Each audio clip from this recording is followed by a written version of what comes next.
केएसजी coaching के YouTube channel पर आपका फिर से स्वागत है। और बीकानेर के पार्ट 14 में आज हम पढ़ेंगे महाराजा सरदार सिंह। बीकानेर के महाराजा सरदार सिंह की अगर बात की जाए तो इनका कार्यकाल 1851 से लेके और 1872 तक था। और सबसे पहले देखते हैं कि इनके पिता के बारे में हमने देख लिया था। इनके पिता का नाम रतन सिंह था, जिनकी 1851 में मृत्यु हो गई। और इन्होंने रतन बिहारी जी का मंदिर बनाया था। वासनापी गांव का युद्ध में इसमें भाग लिया था 1829 में, जिससे अंग्रेज नाराज़ हो गए थे। और इसके अलावा काफ़ी चीज़ें इनके बारे में हमने देखी।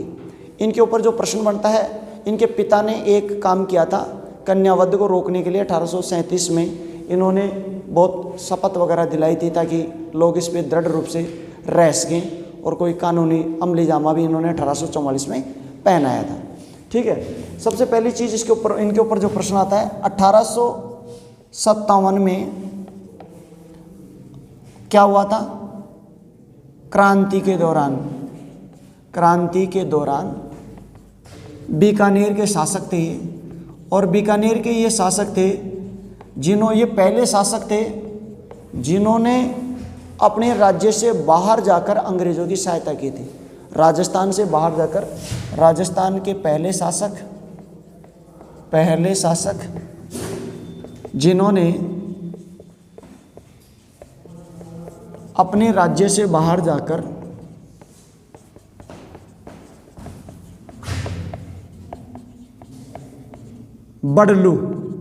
बडलू पड़ता है हिसार में। कहाँ पड़ता है? हिसार, ये हरियाणा में।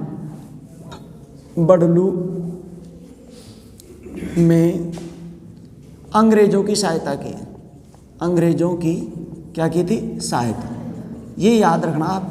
इस बात से अंग्रेज बड़े खुश होंगे, अंग्रेज तो होंगे खुश। तो अंग्रेजों ने खुश होकर टिब्बी परगना दिया। कौन सा परगना दिया? टिब्बी परगना पड़ता है वहीं पे बीकानेर हनुमानगढ़ में, गंगानगर पर। टिब्बी परगने सहित 41 गांव दिए। कितने गांव दिए? 41 गांव इनको दिए थे। अब देखो, इनकी संपत्ति बढ़ेगी तो कहीं ना कहीं इनके पास ताकत बढ़ेगी, तो लोगों के लिए हमदर्द बन के उभरेंगे। तो इन्होंने जो महाजन लोग थे, महाजनों से एक कर वसूला जाता था जिसे कहते थे बाछ कर। कौन सा कर? बाछ कर। तो महाजनों से वसूला जाना बाछ कर जो है वो इन्होंने समाप्त कर दिया। ये याद रखना, महाजनों से वसूला जाने वाला कौन सा कर समाप्त कर दिया? बाछ कर। इसके अलावा एक काम और किया इन्होंने।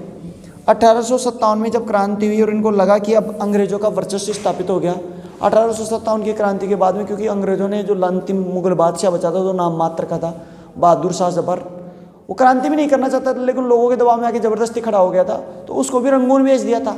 तो अब इसको पता लग गया भाई अंग्रेज जो मुगल सत्ता है वो मुगलिया सत्ता एकदम समाप्त होगी। तो इन्होंने क्या किया, अपने जो सिक्के थे, तो 1857 में अपने सिक्कों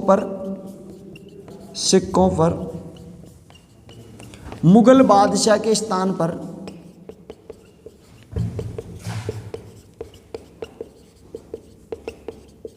महारानी विक्टोरिया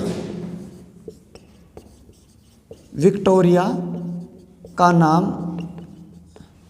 लिखवाया। ये आपको याद रखना है, महारानी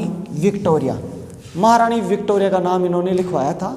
और इन्होंने काफ़ी अच्छा संघर्ष इनका ये रहा कि इनके शिकार एक गुलामी से निकल के दूसरी गुलामी में चले गए। ये कोई बड़ा योगदान नहीं था, एक गुलामी से निकले और दूसरी गुलामी में चले गए। 1857 में इन्होंने ये किया और लास्ट में जाके 1872 में इनकी मृत्यु हो जाती है। जब इनकी मृत्यु होती है, निसंतान मृत्यु होती है, निसंतान मृत्यु होती है। तो अगला राजा, एक बार आप इसका स्क्रीनशॉट ले लो, इसी के साथ छाप लेंगे। एक चीज़ और देख लेना, इन्होंने चूरू में सरदार शहर बसाया था। कौन सा शहर बसाया था? सरदार शहर चूरू का काफ़ी प्रसिद्ध वो है। एक और इसमें लिख लेना। इनके बाद में अगला राजा बनता है डूंगर सिंह। कौन बनता है? डूंगर सिंह। और महाराजा डूंगर सिंह का जो कार्यकाल था वो था 1872 से लेके और 1887 तक। ठीक।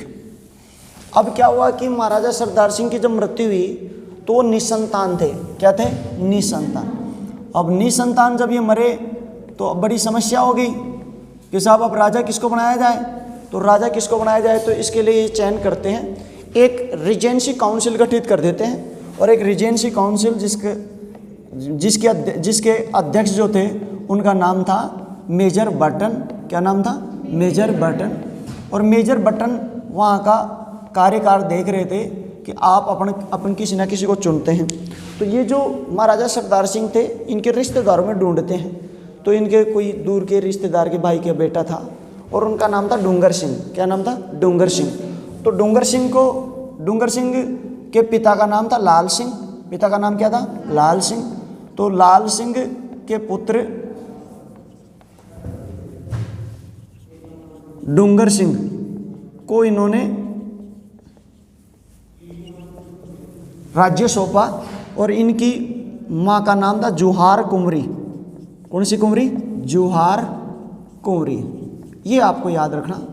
इनके पुत्र डूंगर सिंह को इन्होंने अपना राजकार्य सौंप दिया कि साहब आप कार्य करो। लेकिन चूंकि इसको कोई अनुभव नहीं था, इनको कोई अनुभव नहीं था, तो जो अनुभव ना होने के कारण जो राज चला रहे थे, तो राज्य कौन चलाएगा बताओ? हैं? रिजेंसी द्वारा संचलन। अब रिजेंसी संचलन कर रही है तो लोगों में थोड़े दिन बाद में क्या विद्रोह भी होने लग जाता है कि यार ये तो अंग्रेजी अपने ऊपर राज करने लगा। तो अंग्रेजी इस बात से दूर हटना चाहते थे कि उनको राज से कुछ फायदा था नहीं, वो क्यों रहेंगे यहाँ पे। उनको तो क्या चाहिए था? पैसा चाहिए। तो पैसा टाइम पे मिल जाए। तो उन्होंने क्या किया, इनका जो सलाहकार नियुक्त किया वो किया पंडित मनफूल को। किसको नियुक्त किया? पंडित मनफूल को इनका सलाहकार नियुक्त कर दिया। किनका? महाराजा डूंगर सिंह का। अब कार्य कौन करेंगे? पंडित मनफूल। पंडित मनफूल का तो नाम सुना होगा, बहुत खतरनाक आदमी थे। लेकिन पंडित मनफूल को जैसे नियुक्त करते हैं तो 1873 में नियुक्त करते हैं और नॉर्थ ब्रुक, जेसी ब्रुक यहाँ पे आता है और वो खुद ये शासन कार्य किसके हाथों में दे देता है? इसको सौंपा। किसको? पंडित मनफूल को। राज्य सौंप के चले गए। थोड़े से दिन बाद में पंडित मनफूल बीमार पड़ जाते हैं। फिर समस्या उत्पन्न होगी कि साहब अब राज्य कार्य कौन चलाए।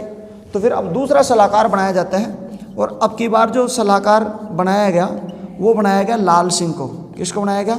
लाल सिंह। अब बताओ लाल सिंह कौन था? इनका पिता। कौन था? इनका पिता।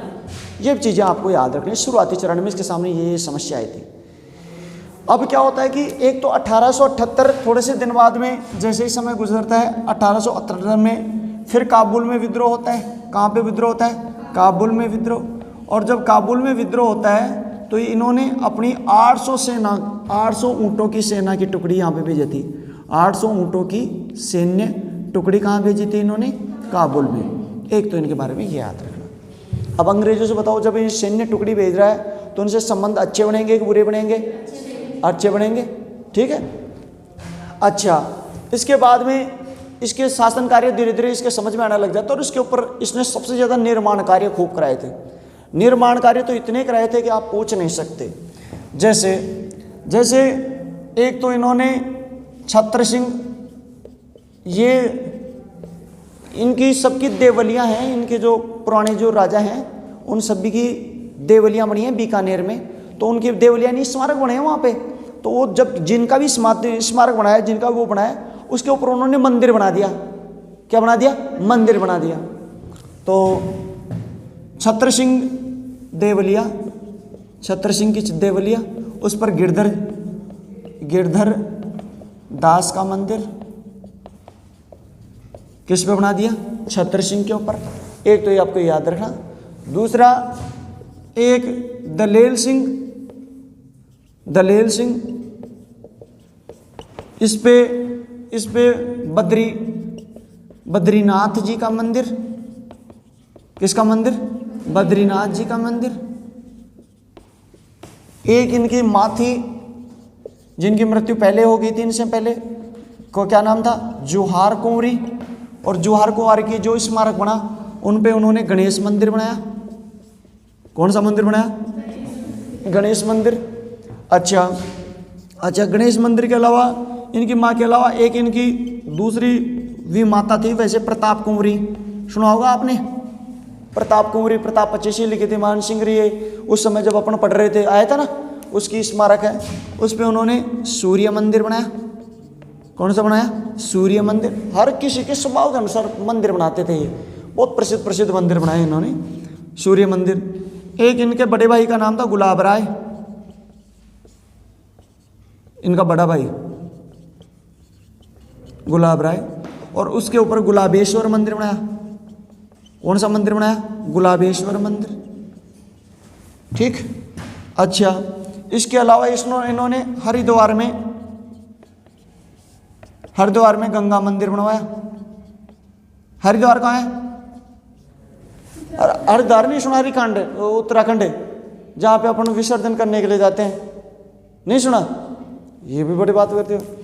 एक उन्होंने द्वारका में कृष्ण मंदिर बनवाया। इस प्रकार इन्होंने काफ़ी मंदिर बनाए थे, तो इनके बारे में एक चीज़ ये भी याद रखना। अच्छा, इसके अलावा एक और निर्माण कार्य की बात की जाए तो इन्होंने एक कस्बा भी बसाया था। जैसे इन्होंने चूरू में सरदार शहर बसाया था, वैसे ही इन्होंने बीकानेर में डूंगरगढ़ कस्बा बसाया था। कौन सा कस्बा बसाया था? डूंगरगढ़ कस्बा बसाया, ये भी आपको याद रखना है। अच्छा, और इनकी बात की जाए, ये बहुत अच्छे विश्वसनीय आदमी रहते हैं, लेकिन इनकी एक अच्छी विशेषता ये थी कि ये कभी भी अपनी मर्जी से कोई कार्य नहीं करते थे। ये अंग्रेजों का जो इनका पीए होता था, तो पीए की सलाह पर ही सारा कार्य करते थे। अंत में भी इन्होंने अपना सलाहकार जो था, तो अपने पीए की सलाह पर इन्होंने अपना सलाहकार जो था वो अम्मी जान को कर लिया। अम्मू जान, इनको अपना सलाहकार बनाया। तो सलाहकार के ऊपर भी क्वेश्चन बन सकता है। पहले इनके सलाहकार पंडित मनफूल, फिर लाल सिंह, फिर अम्मू जान इनके सलाहकार बने, इनके ये मंदिर बने। अच्छा, एक चीज़ और याद रखना, इन्होंने जीवित रहते हुए इनके कोई उत्तराधिकारी नहीं था, इनका बेटा नहीं था, निसंतान इनकी मृत्यु हुई थी। तो इन्होंने क्या किया, अपने छोटे भाई को राजा घोषित कर दिया। तो एक और याद रखना, जीवित रहते हुए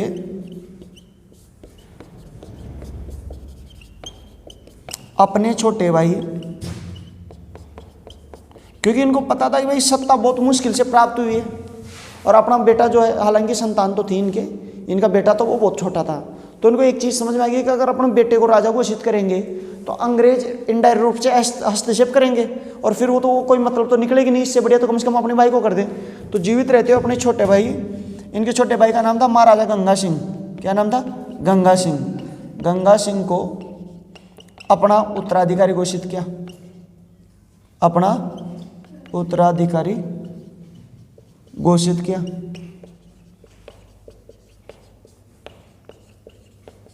ये भी आपको याद रखना है। और लास्ट में इनकी मृत्यु हो जाती है 1887 में, इनकी क्या हो जाती है? मृत्यु। आप इसका स्क्रीनशॉट ले लो। ये इनका पिया था टालबट। इनकी सलाह पर अम्मी मोहम्मद था, ये अम्मी मोहम्मद, इसको अपना सलाहकार इन्होंने नियुक्त किया था। अम्मी मोहम्मद को इन्होंने अपना सलाहकार, और द्वारका में मुरली मनोहर का मंदिर बनाया था। किसका बनाया था? मुरली मनोहर, कृष्ण का मत लिखना, मुरली मनोहर का मंदिर लिखना।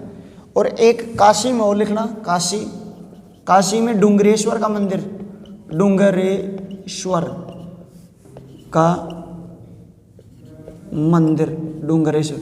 लालेश्वर का मंदिर, इनके पिताजी के याद में लालेश्वर का मंदिर बनाते हैं बीकानेर में पिताजी की स्मृति में लालेश्वर, पिताजी के जीवित रहते हुए बनाए थे लालेश्वर का शिव मंदिर। ये भी याद रखना, ये मंदिर ले लो। बोलिए आज के आनंद की, बोलिए मातेश्वरी सरस्वती मैया की, बोलिए तीनों लोक के देवी देवता की। स्क्रीनशॉट ले लो भैया।